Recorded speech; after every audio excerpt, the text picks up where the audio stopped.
하나님의 사랑이 여러분들에게 가득해서 이제 차가운 날씨를 녹이는 그런 복된 삶을 살아가시기를 축복합니다. 우리가 읽은 본문에는 이제 이 레위를 부르신 사건과 계속해서 이어지는 사건이 기록되어 있습니다. 세관에 앉아 있었던 세리 레위를 예수님께서 부르셨습니다. 나를 따르라. 그가 그 자리에 일어나 주님을 따르게 됩니다. 그리고 이제 그의 집에서 사람들을 초청하고 또한 예수님이 그 자리에 함께 하시고 제자들이 함께해서 큰 잔치를 베풀게 되었습니다. 이 잔치를 보며 속이 뒤틀렸었던 바리새인들이 예수님의 제자들에게 비난합니다. 당신의 선생은 왜 세리와 죄인들과 같이 식사를 하느냐? 그렇게 이제 비난을 했습니다. 그들에게 대해서 예수님께서 이렇게 답변을 하시지요. 병든 사람에게라야 의사가 필요 있다. 건강한 사람에게는 의사가 필요 없다. 인자가 온 것은 죄인들을 불러 회개시키기 위해서 이 세상에 왔다. 이렇게 답변을 하셨습니다. 그러자 그들이 또 이제 비난하기 시작합니다. 이 비난한 것은 이제 이 금식의 문제를 가지고 예수님과 예수님의 제자들을 향해서 비난을 하는 겁니다. 그리고 이제 이 사건 이후에는 그 6장에 넘어가면 안식일에 대해서 또 예수님께 대해서 꼬투리를 잡는 그러한 모습을 보게 됩니다. 오늘 33절에 보면 그들이 예수께 말하되, 여기서 말하는 그들은 바리새인들이었을 것입니다. 그들이 예수님께 말했습니다. 그 말한 주제가 뭐냐 하면 요한의 제자는 자주 금식하며 기도하고, 자, 요한의 제자들은 금식하고 기도했다. 요한이 이제 제자들을 양육한 방법이 전통적인 유대인의 방법이었던 것 같습니다. 유대인들은 그 당시에 의무적으로 모든 유대인들은 구약시대에는 하루씩 금식하게 되어 있었습니다. 대속죄일, 이날은 다 금식하는 날입니다. 그리고 이제 예수님 당시에는 이 1년에 하루 금식하는 그 날짜가 바뀌어서 일주일에 2번 금식했습니다. 월요일과 목요일. 월요일은 모세가 시내산에 들어가서 율법을 받아서 내려온 날이라고 해서 금식을 했고, 금요일은 모세가 시내산에 올라가서 금식을 시작한 날이라고 해서 그날에는 또 이제 그 바리새인들은 금식을 했습니다. 그러니까 일주일에 2번씩 금식을 한 겁니다. 대단한 열심이지요. 뿐만 아니라 이제 그들이 그 사람들에게 기도문을 가르쳐 주기도 했습니다. 그러니까 세례 요한도 그런 유대인들의 어떤 양육 방식 혹은 신앙 생활을 그대로 본받아서 예수님 요한은 자기 제자들에게 금식을 시켰고 금식을 하기도 했었던 것 같고, 또한 이제 이 기도문을 가르쳐 주기도 했습니다. 그래서 예수님의 제자들은 예수님께 와서 이렇게 요구를 하죠. 요한은 요한의 제자들에게 기도를 가르쳐 주었습니다. 우리에게도 기도를 가르쳐 주십시오. 그랬더니 예수님께서 거기에 대한 답변으로 너희는 이렇게 기도하라 그러면서 일러주신 것이 주기도문입니다. 자, 그렇게 이제 신앙 교육을 했었습니다. 그런데 아니, 요한의 제자들도 금식하고 기도하고 바리새인들도 금식하고 기도하는데 왜 당신의 제자들은 먹고 마십니까? 직접 예수님께 이야기하는 겁니다. 먼저 이야기처럼 제자들에게 먼저 이야기를 해서 예수님께 그 이야기가 들어간 것이 아니라 대놓고 예수님께 왜 당신 제자들은 금식하지 않습니까? 왜 당신 제자들은 기도하지 않습니까? 정해진 시간에 이렇게 이제 비난을 하는 것입니다. 이제 우리나라에서도 금식을 하는 사람들이 많지요. 금식을 통해서 우리들이 영적인 유익을 우리가 받기도 합니다. 3일 금식하는 사람들도 있고요. 열흘 금식하는 사람도 있고 40일 금식하는 사람들도 있습니다. 참 유익한 신앙의 그런 행위라고 생각을 합니다. 제가 청년 때 다니던 그 교회에는 청년들이요, 일이 있으면 3일 금식하러 기도원에 올라갔었습니다. 예를 들자면 직장을 옮긴다 이런 일이 있으면 보통 이제 이 기도원에 가는 거죠. 기도원에 가면 이제 3일 금식하는 겁니다. 그리고 나서들 기도 응답을 받았다는 이야기들도 많이 들었고, 그래서 그때 함께 신앙생활 하던 사람들 가운데서 목회자도 많이 배출됐고 사모님들도 거기서 참 많이 나오고 했던 기억이 납니다. 그러니까 이제 어떠한 일을 만나면 금식을 통해서 이제 해결해 나가는 그런 사람들이 그런 어떤 그 문화가 형성이 되어 있었습니다. 그 교회에서요. 그러니까 이 금식 자체가 나쁘다는 건 아닙니다. 예수님의 답변을 가만히 보면 금식에 대해서 가르쳐 주시는 교훈이 있습니다. 34절, 예수께서 그들에게 이르시되 혼인집 손님들이 신랑과 함께 있을 때에 너희가 그 손님으로 금식하게 할 수 있느냐? 그러나 그날이 이르러 그들이 신랑을 빼앗기리니 그날에는 금식할 것이니라. 여러분, 금식할 때가 있다 말씀을 하십니다. 언제입니까? 신랑을 빼앗길 날에는 그들이 금식하게 될 것이다, 이렇게 말씀을 하셨습니다. 예수님도 금식을 하셨습니다. 공생애 시작하시면서 40일 금식을 하셨고요. 또한 금식에 대해서 가르쳐 주기도 하셨습니다. 마태복음 6장에 보면은 너희는 금식할 때에 머리에 기름을 바르고 얼굴을 씻고 금식해라. 다시 말씀드리면 금식하는 티를 내지 말라고 말씀을 하십니다. 왜냐하면 금식을 받으시는 분은 하나님이십니다.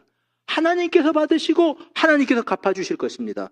기도도 마찬가지고 금식도 마찬가지고 구제도 마찬가지고 이러한 귀한 신앙의 행위들이지만 이런 것들을 사람 보이려고 하지 말라고 하는 것이 예수님의 가르침입니다. 금식을 함내, 그래서 그 당시에 이 바리새인들이 그랬던 것처럼 얼굴에 하얀색 칠을 하고 그렇게 금식을 하는 것을 그들은 표시를 냈습니다. 저 사람 금식 중이야, 그런 거죠. 그렇게 하지 말라고 말씀을 하셨던 것입니다. 그러니까 금식 자체를 뭐 하지 말라, 이거 잘못됐다, 그 말씀이 아니시고 금식을 바른 자세, 바른 태도로 금식을 해야 된다라고 하는 것이 예수님의 가르침입니다. 여러분, 사람들은 감사한 일이 있을 때 금식하기도 합니다. 김진홍 목사님의 간증을 보면 그런 대목이 있습니다. 그분이 젊은 시절에 감옥에 갇힌 적이 있습니다. 그런데 여러분, 감옥에 그 겨울에 얼마나 춥습니까? 동상이 걸려요. 춥고 동상이 걸리니까 전도사 때였는데 전도사가 감옥에 가서 할 수 있는 일이 없지 않습니까? 그래서 성경을 찾아서 읽기 시작했답니다. 성경에 나오는 불이라고 하는 것만 전부 찾아서 읽었대요. 그래 보니까 떨기나무에 이제 모세에게 불로 하나님께서 나타나신 사건을 읽습니다. 읽으면서 하나님, 내게도 좀 불 좀 주세요. 그냥 떨기나무에 타는 불이 아니고 나는 정말 불이 필요합니다. 추우니까요. 동상에 걸렸으니까. 그리고 또 그 다음에 또 이제 불, 그러면서 계속 찾아서 이제 읽어가는 겁니다. 불과 성령으로 세례를 주실 것이다, 말씀을 또 읽어가고, 또 이제 사도행전에 이제 뭐 불과 같은 것이 사람들에게 머물러 있었다, 그런 것도 읽어가고 계속 읽어나가다가 놀라운 일이 벌어졌습니다. 이 감옥이요, 감옥이 그 추운 겨울의 감옥이 갑자기 바닥이 따뜻해지더래요. 기적이죠. 따뜻해지더래요. 그리고 다 동상에 걸렸는데 감옥에 있다가 이 동상이 걸렸던 발이 나았습니다. 이 기적이에요, 이건. 그래서 너무 감사해서 하나님께서 모세에게 불로 나타나셨는데 내게 불을 달라고, 여기서 말하는 불은 진짜 불이 필요한 겁니다. 추우니까. 하나님께서 따뜻하게 우리 감옥을 데워주셨다. 그래서 동상이 나왔어요. 그래서 그분은 매년 그때 그 날짜가 되면 금식을 합니다. 하나님이 감옥에서 베풀어 주신 그 하나님의 은혜를 생각하면서 금식을 하고는 하십니다. 여러분, 우리들은 고난주간이 되면 금식을 합니다. 금식을 하는 목적이 무엇입니까? 우리 주님께서 나를 위해서 십자가를 지고 죽으셔서 내 죄를 용서해 주시고 하나님께 나갈 길을 열어주신 것이 얼마나 감사한 일입니까? 얼마나 기쁜 일입니까? 그래서 우리가 금식하면서 하나님께 우리의 어떤 먹을 수 있는 그런 시간들을 드리는 것입니다. 여러분, 때로는 회개할 때 금식하기도 합니다. 이스라엘 백성들이 미스바에 모여서 그들이 물을 붓고 금식합니다. 그리고 이제 그 소식을 듣고 블레셋 사람들이 그들을 이렇게 이제 침략하기 위해서 전진해 오고 있을 그때에 막 이제 사무엘에게 부탁을 하죠. 우리를 위해서 기도해 달라고 그러니 그 기도를 들으시고 그들이 금식하는 모습을 보시고 하나님의 손길이 블레셋 사람들을 막으신 줄로 믿으시기를 바랍니다. 때로는 요나 같은 경우에는 물고기 뱃속에서 금식합니다. 금식하며 하나님께 기도를 드리죠. 하나님께서 그 기도를 들으셔서 이제 요나를 육지에 토해낸 줄로 믿으시기를 바랍니다. 때로는 우리가 금식하면서 우리의 금식이 긍휼의 마음을 담은 금식을 하기도 합니다. 그래서 우리가 고난주간의 금식은 구제 헌금으로 하나님 앞에 매년 드리곤 합니다. 자, 이런 것이 굉장히 신앙생활에 유익한 그러한 신앙의 방법인데, 또한 신앙의 의식인데, 이것이 율법이 되고 신앙의 척도가 될 때는 위선을 행하게 만든다고 하는 겁니다. 나는 40일 금식했어, 너 40일 금식했어, 그러면서 서로 자신의 어떠한 신령함을 남들에게 내세우는 기준이 된다는 것입니다. 내가 아는 어떤 여전도사님은 만날 때마다, 처음 만나는 사람마다 자기 그 얘기예요. 40일 금식했다는 거. 속으로 어떻게 생각을 하냐면, 이야, 40일 금식한 게 저 사람에게는 자기의 자랑거리구나, 자기가 내세울 자기 의가 되는구나. 여러분, 신앙생활은 하나님께 드리는 것입니다. 하나님께서 보시면 되는 것이고 하나님께서 인정하시면 되는 것인데, 남들한테 알아달라고 신앙생활을 하고 기도를 하고 금식을 하고 이런 것들은 사람들을 위선자로 만드는 그러한 어떤 이 일들이 되고 마는 것입니다. 자기의, 나는 이렇게 살고 있어, 남들에게 나처럼 살아야 돼. 여러분, 그거 중요한 거 아니에요. 하나님께서 보시기 때문에 하나님께서 받으시는 금식, 하나님께서 받으시는 기도, 하나님께서 받으시는 구제가 필요한 것입니다. 하나님 보고 하나님 의식하고 신앙생활하는 여러분들이 모두 되시기를 우리 주님의 이름으로 축복합니다. 자, 지금 바리새인들은 이렇게 우리는 금식하는데 왜 당신 제자들은 금식하지 않냐? 우리처럼 금식해야지. 우리가 금식하는 우리들이 의로운 사람들이야 자기 의를 내세우고 있는 것입니다. 그들에 대해서 예수님께서 어떻게 답변을 하시는지 보시기를 바랍니다. 34절이에요. 혼인집 손님들이 신랑과 함께 있을 때 너희가 그 손님으로 금식하게 할 수 있느냐? 자, 혼인 잔치를 비유로 해서 답변을 하십니다. 이게 첫 번째 답변이죠. 두 번째 답변은 36절에 보니까 이제 옷을 기우는 비유, 그러니까 찢어진 옷을 천을 덧대어서 기워서 이제 입는 그런 비유를 가지고 이제 바느질의 비유라고 할 수 있겠죠. 그래서 이제 답변을 하십니다. 세 번째 비유는 뭐냐면 가죽 부대의 비유입니다. 새 포도주는 새로운 가죽 부대에 넣어야 된다라고 하는 그러한 말씀입니다. 그래서 이런 비유 세 가지로 이제 그 바리새인들의 책망 혹은 비난에 대해서 답변을 하시는 것입니다. 첫 번째, 이제 이 결혼식에 대해서 주님 말씀하십니다. 혼인집 손님들이 신랑과 함께 있을 때 너희가 그 손님으로 금식하게 할 수 있느냐? 여러분, 요즘은 결혼식 하면 어떻게 합니까? 이제 이렇게 주례하고 예배드리면 사진 찍죠. 사진 찍고 이제 패백하고 그 다음에 신랑 신부가 어디로 갑니까? 날아가 버려요. 가서 신혼여행 가고 이제 이렇게 하는 게 요즘 결혼식인데, 그 당시에 결혼은 인생에 몇 번 안 되는 그런 아주 굉장히 축제입니다. 즐거운 그러한 날입니다. 근데 7일씩 잔치를 해요.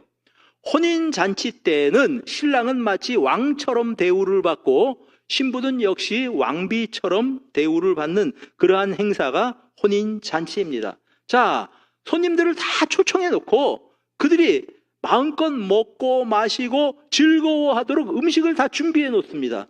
그러면 그 포도주는 왜 빚어 놓았으며 그들이 먹을 음식들, 떡은 왜 그들이 준비해 놓았겠습니까? 이유는 딱 한 가지입니다.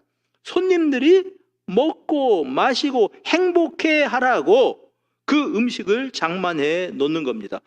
그런데 그 음식, 그런 결혼식장에서 금식해야 돼, 금식해야 돼, 오늘은 금식하는 날이야, 그렇게 말한다면 얼마나 어울리지 않는 일입니까? 얼마나 참 어처구니 없는 일입니까? 금식해야 돼 그러면서요.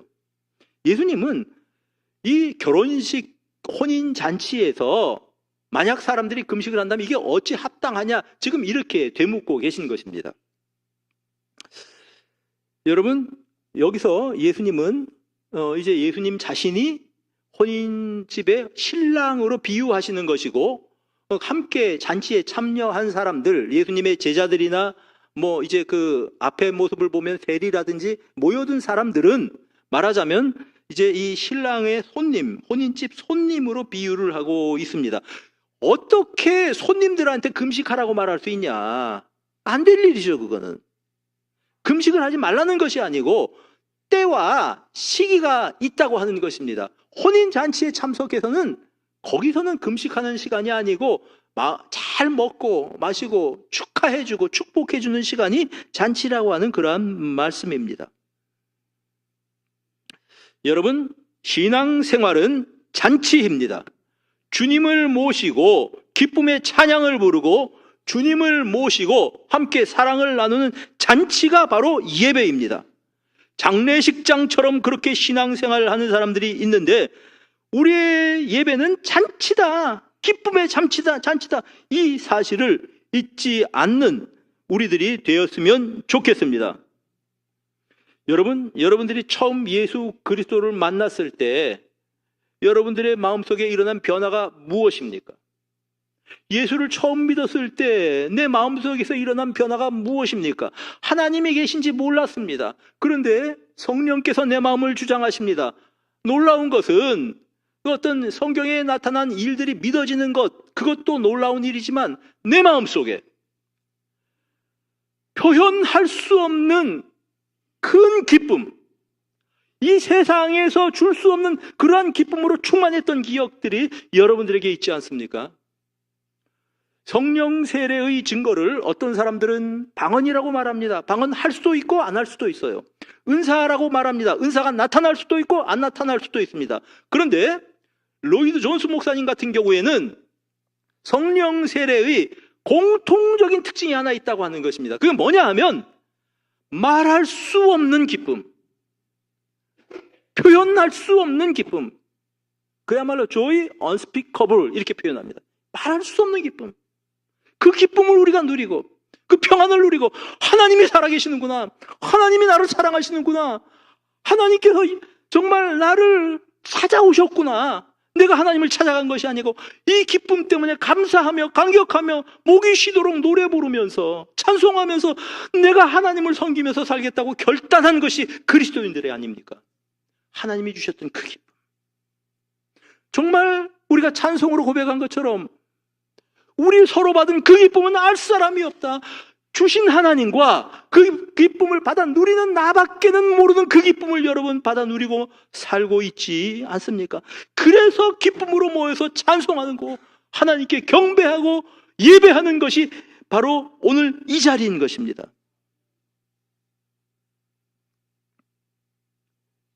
여러분, 성령께서 내 마음속을 지배하실 때 누리는 그러한 기쁨, 오해하지 마십시오. 신앙생활은 나 하고 싶은 거 못하게 말리는 거고 먹고 싶은 거 못 먹게 금하는 것이 신앙생활이라고 착각하지 마시기를 바랍니다. 우리가 주님과 같이 주님을 섬길 때 누리는 그 기쁨을 아는 사람은 마치 결혼잔치의 기쁨을 아는 사람과도 같은 그러한 사람들입니다. 이 기쁨을 누리며 살아가는 여러분 모두가 되시기를 주님의 이름으로 축복합니다.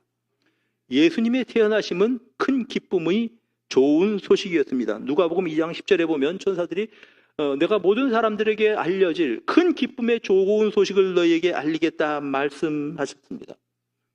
예수님은 그 기쁨을 누리고 살아가셨습니다. 누가복음 10장 21절에 보니까 그때 예수께서 성령으로 기뻐하셨다. 성령으로 기뻐하시며 하나님께 기도를 하셨습니다. 예수님의 마음속에 있는 그 기쁨은 성령께서 임하셔서 주셨던 그 기쁨을 누리면서 살아가셨다고 하는 그러한 뜻입니다. 여러분, 예수님은 그 제자들에게도 이렇게 가르쳐 주셨습니다. 너희들이 지금 근심하지만 너희들이 다시 나를 만날 것인데 그 기쁨을 너희들에게 빼앗을 자가 없을 것이다. 제자들에게도 말씀하셨습니다. 그 기쁨에 대해서 말씀을 하셨던 것입니다. 예수님 사역 자체가 가는 곳곳마다 기쁨이 충만하게 되는 그러한 장소로 바뀌는 것이 예수님의 사역의 현장이었습니다. 회당장 야이로의 딸이 죽었습니다. 여러분, 12살 먹은 어린아이가 막 죽어가 예수님을 모시고 갔는데 모시고 갔더니 그 사이에 그 여자아이가 죽어버렸어요. 난리가 났습니다. 곡을 하고 장례 준비를 하고 눈물을 흘리고 예수님께서 말씀하시기를 이 아이가 죽은 것이 아니라 잔다 이렇게 말씀을 하십니다. 그리고 그에게 들어가서 예수님께서 그 아이를 향하여서 소녀야 내가 이르노니 일어나라 말씀하실 때 죽었던 아이가 살아난 줄로 믿으시기를 바랍니다. 여러분 그 자리가 어떻게 됐겠습니까? 기쁨이 충만한 자리로 바뀐 겁니다. 우리 딸이 살아났다. 저 아이가 살아났다. 주님께서 주신 기쁨입니다. 여러분 나사로가 죽었습니다. 죽은 지 4일이나 지났습니다. 그곳에서 나사로의 누이들이 울면서 주님께 이렇게 이야기를 합니다. 주님께서 여기 계셨더라면 우리 오라버니가 죽지 않았을 것입니다. 그런데 지금 오라버니가 죽은 지 4일이 되었습니다. 예수님께서 어떻게 하셨습니까? 나사로야 나오너라 말씀하실 때 죽었던 나사로가 살아났습니다. 눈물과 한숨과 통곡이 있던 그 장소가 감사와 기쁨의 자리로 바뀐 줄로 믿으시기를 바랍니다. 예수님께서 가시는 그곳에 사탄의 세력이 무너지고 어둠의 세력이 떠나는 그곳에 참된 기쁨이 이제 그곳에 깃들게 되었다는 말씀입니다. 그래서 성경에는 성도들이 모인 곳에 기쁨이 충만했다고 그렇게 증거합니다. 누가복음 24장 52절에 이렇게 증거합니다. 그들이 그에게 경배하고 큰 기쁨으로 예루살렘으로 돌아가서 늘 성전에서 하나님을 찬송하니라. 여러분 이게 누가복음 마지막 부분이죠. 이렇게 이들이 기쁨으로 찬송하던 이 모습이 사도행전으로 넘어가서 사도행전에서도 그들이 성령께서 임하신 다음 기쁨이 충만해서 기쁨으로 모였다고 성경은 증거합니다. 우리가 모일 때마다 그런 기쁨이 늘 충만한 줄로 믿습니다. 이런 기쁨을 누리며 사는 여러분 모두가 되시기를 주님의 이름으로 축복합니다. 바울 사도는 로마 교회에 편지를 쓰면서 이렇게 말씀을 했습니다. 로마서 5장 3절에 보면은 또한 이제 그 환난 중에도 우리가 즐거워하나니 이는 환난은 인내를, 인내는 연단은 소망을 이루는 줄을 알미니라. 환난 중에서 환난이 있습니다. 어려운 일들이 있습니다. 답답한 일도 있고 걱정거리들도 많습니다. 환난 중에서도 기뻐하나니 결국은 그 환난을 통해서 우리에게 소망을 주시게 된다고 하는 사실을 믿기 때문이다. 이렇게 말씀을 합니다. 사랑하는 성도 여러분, 어려운 가운데 환난 가운데 살고 있습니까? 환난을 통해서 결국은 우리 하나님께서 소망에 이르게 하시는 줄로 믿으시기를 바랍니다. 여러분 이 로마서 15장 13절에서 이렇게 성경은 증거합니다. 소망의 하나님이 모든 기쁨과 평강을 믿음 안에서 너희에게 충만하게 하사 성령의 능력으로 소망이 넘치게 하시기를 원하노라. 소망의 하나님이, 우리 하나님 소망의 하나님입니다. 모든 기쁨과 평강을 믿음 안에서 충만하게 하시기를 축복합니다. 이러한 기쁨과 평강으로 여러분들의 삶 가운데 소망이 충만하시기를 주님의 이름으로 축복합니다. 바울 사도가 감옥에 갇혀 있을 때입니다. 그는 미결수 신분이었습니다. 다시 말씀드리면 재판을 받으면 그가 어떻게 될지 모르는 상황입니다. 사형 집행이 될지도 모르는 상황입니다. 그 미결수 신분이었던 그가 뭐라고 고백을 합니까? 빌립보서 4장 4절에 주 안에서 항상 기뻐하라. 내가 다시 말하노니 기뻐하라. 여러분 감옥에 있는 사람이 뭐 그렇게 기뻐할 일이 있어서 기뻐하라고 그렇게 말했겠습니까? 주님께서 주시는 기쁨이 감옥에 있는 그에게 충만했던 것입니다. 빌립보서 1장 3절에 그는 이렇게 고백을 합니다. 내가 너희를 생각할 때마다 나의 하나님께 감사하며 간구할 때마다 너희 무리를 인하여 기쁨으로 항상 간구한다. 빌립보 교인들 생각할 때마다 그의 마음속에 기쁨이 충만했습니다. 얼마나 바울 사도를 사랑하는지 영치금을 보내주고 고생하는 바울 사도를 위해서 기도하며 그들을 생각할 때마다 그 마음속에 참을 수 없는 기쁨이 끌어올랐다고 그는 고백을 하고 있는 것입니다. 심지어 그를 향해서 이제 시기하며 그의 사역을 막 뒤 흔드는 사람들이 있다고 할지라도 그는 흔들리지 않았습니다. 그래서 빌립보서 1장 18절에 그러면 무엇이냐? 거칠이로 하나 참으로 하나 무슨 방도로 하든지 전파되는 것은 그리스도니 이로써 나는 기뻐하고 기뻐하노라. 바울 사도를 지금 시기하는 사람들이 있습니다. 감옥에 갇혔다고 해서 좋다 그러면서 자기들이 어떤 헤게모니를 쥐자고 그렇게 생각하는 사람들이 있습니다. 근데 누가 헤게모니를 주는 게 중요한 게 아니었고 복음이 전파되면 난 기뻐하고 기뻐한다. 이것이 바울 사도의 기쁨이었습니다. 베드로 사도 역시 그 당시 성도들을 향해서 기쁨에 대해서 말씀하고 있는 것을 보게 됩니다. 베드로전서 1장 8절에 예수를 너희가 보지 못하였으나 사랑하는도다. 이제도 보지 못하고 믿고 말할 수 없는 영광스러운 즐거움으로 기뻐한다. 너희가 기뻐한다고 말하고 있습니다. 예수 그리스도로 말미암아. 고난당하는 그 당시의 성도들에게 썩지 않고 더럽지 않고 쇠하지 않는 하늘에 있는 소망, 그 소망을 가지고 있기 때문에 기뻐한다고 베드로 사도는 말씀하고 있는 것입니다. 베드로전서 1장 6절에 그러므로 너희가 이제 여러 가지 시험으로 말미암아 잠깐 근심하게 되지 않을 수 없으나 오히려 크게 기뻐하는도다. 당시의 교인들이 박해를 받고 있을 때죠. 생명을 걸고 신앙생활을 할 때입니다. 그런 것들 때문에 잠깐 근심하게 되지 않을 수 없으나 오히려 크게 기뻐하는도다. 여러분, 우리가 근심할 수밖에 없는 상황에 처할 때가 있지요. 그러나 그 근심보다 더 크신 하나님을 바라보는 여러분들 되시기를 축복합니다. 근심에 매여 살지 말고 주님을 바라보고 주님을 의지하는 성도님들 되시기를 축복합니다. 우리의 마음속에 근심이 사라지고 성령께서 임하실 때 우리의 마음속에 기쁨이 충만한 그러한 기쁨을 누리면서 살아가시기를 주님의 이름으로 축복합니다. 이 결혼식에 금식하는 건 그거는 이제 어울리지 않는다. 주님은 지금 그렇게 말씀을 하시는 겁니다. 그들의 요구에 대해서 너희들은 이 금식이라고 하는 걸 가지고 어떤 신앙의 틀을 만들어서 사람들에게 강요하고 그것을 가지고 평가하고 자기 의로 삼을지 모르지만은 사실 지금은 주님을 모시고 그 기뻐하는 그러한 신앙생활을 하는 사람들에게 금식하라고 이거 어울리지 않는 일이야. 이렇게 답변을 하시는 겁니다. 두 번째 우리 주님의 답변이 무엇입니까? 율법적으로 금식을 강요하는 것은 마치 새 옷으로 헌 옷을 수선하는 것과 같다. 이렇게 말씀을 하십니다. 그 당시 사람들은 가난했으니까요. 옷을 이제 기워서 이제 잘라서 그것을 덧대어서 기워가지고 옷을 입는 것입니다. 그런데 자, 어떤 사람이 옷이 찢어졌습니다. 헌 옷이죠. 그런데 새 옷이 옆에 있습니다. 새 옷을 찢어가지고 그만큼 이제 가위로 자른다든가 해서 거기 이렇게 바느질을 해서 덧대었다고 생각해 보십시오. 그러면 새 옷을 못 쓰게 만들어 버리는 겁니다. 뿐만 아니라 어울리지도 않아요. 헌 옷과 새 옷이 여러 가지로 이제 어울리지가 않는 겁니다. 그렇게 하는 사람은 없다고 하는 것입니다. 여러분, 예수님이 가르쳐 주신 그 신앙은 믿음 안에서 자유를 얻고 기쁨을 누리는 새 옷과도 같습니다. 근데 헌 옷을 잘라서 붙이라고? 그럼 맞지 않는다는 그러한 말씀인 것입니다. 예수님께서 이 세상에 오실 때에는 죄 대신 화관을 씌워주시기 위해서 이 세상에 오신 분입니다. 슬픔 대신 기쁨을 주시기 위해서 이 세상에 오신 분이 예수 그리스도이십니다. 그러한 예수님의 제자들에게 금식 규례를 어긴다고 당신들 금식해야 된다고 주장하는 것은 이것이 합당치 않은 일이다. 이렇게 답변을 해 주신 것입니다. 세 번째 주님의 답변은 이런 겁니다. 새 포도주를 낡은 가죽 부대에 넣는 자가 없다. 만일 그러면 새 포도주가 부대를 터뜨려 포도주가 쏟아지게 된다.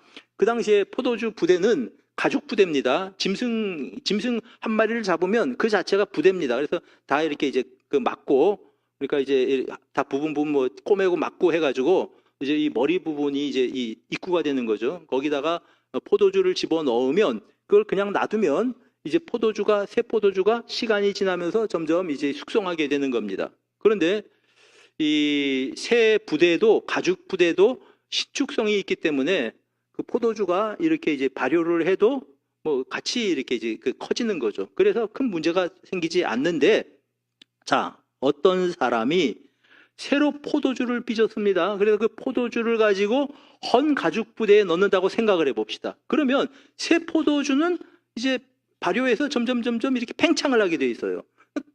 가죽 부대가 헌 거기 때문에 신축성이 없습니다. 그러면 어떻게 됩니까? 부대가 터져버려요. 그러면 포도주도 버리고 부대도 버리게 된다라고 하는 그런 말씀입니다. 지금 예수님께서 오셨습니다. 그래서 과거에 그들이 주장하던 낡은 종교, 유대인들의 율법 중심의 종교가 아니고 하나님께서 그들에게 주신 자유를 만끽하면서 감사하면서 살아가는 그러한 신앙을 그들에게 가르쳐 주셨는데, 그들이 가지고 있었던 그러한 잣대를 가지고 자기 의를 가지고 남에게 요구하고 이렇게 해야 된다, 저렇게 해야 된다 신앙생활하는 것은, 그것은 합당하지 않다고 답변을 하시는 것입니다. 예수님의 논지는 그렇습니다. 이제 이러한 것들을 통해서 그들이 주장하는 그러한 금식 자체를 말씀하시는 것이 아니라, 이것을 어떠한 그 조건을 가지고 그들의 어떠한 그 자신들의 그 행동의 그 기준을 삼아서 비유하는 주장하는 이런 것들에 대해서 주님께서는 책망하시고 있는 것입니다. 여러분, 사랑하는 성도 여러분, 잔치집에서 금식하는 것이 어울리지 않는 것처럼 그리스도인들이라고 하면서 우리가 그 슬픔과 근심 가운데 살아가고 있다면 어울리지 않는 일입니다. 슬픈 일이 없어서가 아닙니다. 근심거리가 없어서 그런 것이 아닙니다. 주님께서 함께 계시기 때문에 그렇습니다. 성령께서 내 마음속에 임하시기 때문에, 그 기쁨을 누리기 때문에, 여러분, 근심보다 더 큰 말할 수 없는 기쁨을 누리며 사는 것이 그리스도인들의 삶이기 때문에 그렇다는 말씀입니다. 여러분, 우리가 주님께 나갈 때 우리가 무엇을 하고 어떤 일을 하면서 주님께 나가야 됩니까? 어떤 일을 해야지 주님께서 나를 받아주실 겁니까? 묻는 것은 신앙이 아니라고 하는 것입니다.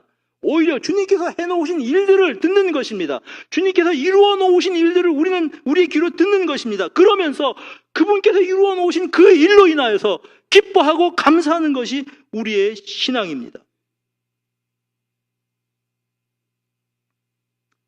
무언가 열심히 하고 금식도 하고 이것도 하고 저것도 하고 교회 봉사도 열심히 해야지 하나님께서 받아주신다. 물론 하나님을 사랑하고 주님을 사랑하기 때문에 우리가 봉사도 하고 기도도 하고 금식도 하고 다 해야 되겠지만은, 그러나 이런 일들을 해야지 하나님께서 우리를 받아주시고 하나님께 나아갈 수 있다고 생각하는 것은, 이것은 본말이 바뀌어진 것입니다.